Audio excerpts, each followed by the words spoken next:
insult people or ridicule them into voting for your preferred candidate? Well, gosh, I don't know what motivates people to vote for a particular candidate or whether we have that kind of power over them. But I stand by those comments. I think that history, I read in War Notes today how the race has imperceptibly tightened in recent days. No question and about I think that any Republican who thinks that Trump now is still the favorite, I think better take a second look. Because these comments, and what I was referring to there, Leland, is, when you call Latino immigrants vermin and animals who are poisoning the blood of the nation, you don't have to be an immigrant to take it personally. I understand that, but there are so many immigrants. They look like me. There are so many immigrants, though, that I've talked to in Nevada when we were out there for the Senate debate. There was illegal immigrants I talked to who were supporting Donald Trump because of the economy and because they said they think he believes in the values that make America what it is. And you said you don't want to understand what motivates voters. And it's so curious to me for Harris supporters who don't seem to want to understand or want to speak to Trump supporters in a language that they understand and care about. Well, if you're referring to President Biden's very unfortunate remarks, and I felt pity when I heard them. I said, what the hell is he talking about? Doesn't he understand the political implications of what he has just said?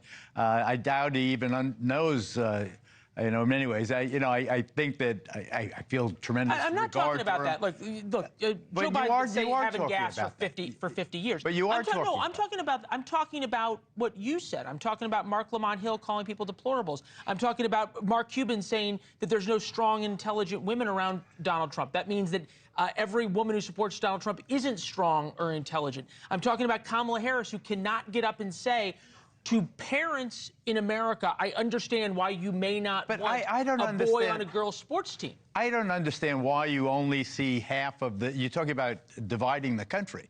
Leland, in the recitation of the examples you just gave, what you are leaving out are the people who really despise Latinos, who feel that these immigrants are animals, who feels that they are poisoning the blood of the nation, who really sincerely believe that they are less than human.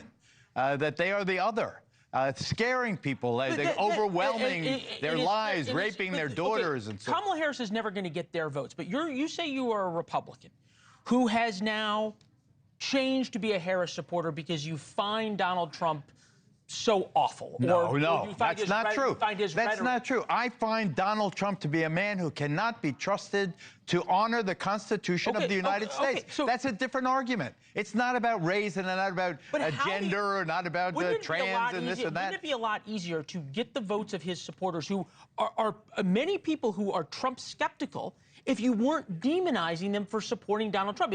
Rather than saying, how about I'll ask you a different question. There's a lot of demonization to go around. Right, but if Democrats want to win, what page of How to Win Friends and Influence People says call your political opponents deplorables or garbage or refer to them as Nazis so they'll now vote for you? But isn't this if the shoe fits?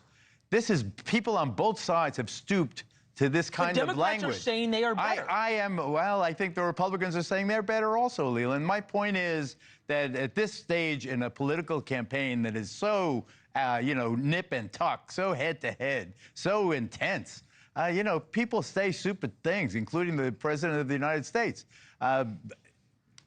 Floating island of garbage. Let me just go back to the shadow that falls over. You're going back to a comedian's joke. I'll go back to the comedian's joke. But on Sunday. I speak to Puerto Ricans, including my cousin Edna and my cousin Lily, my father, one of 17 children. I am telling you that this is not considered a passing gaffe or a reference. This is considered to be a revelation of how someone really feels. Of how the comedian feels, fine.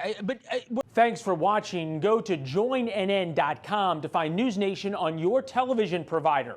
And don't forget to click the red subscribe button below to get more of NewsNation's fact-driven, unbiased coverage.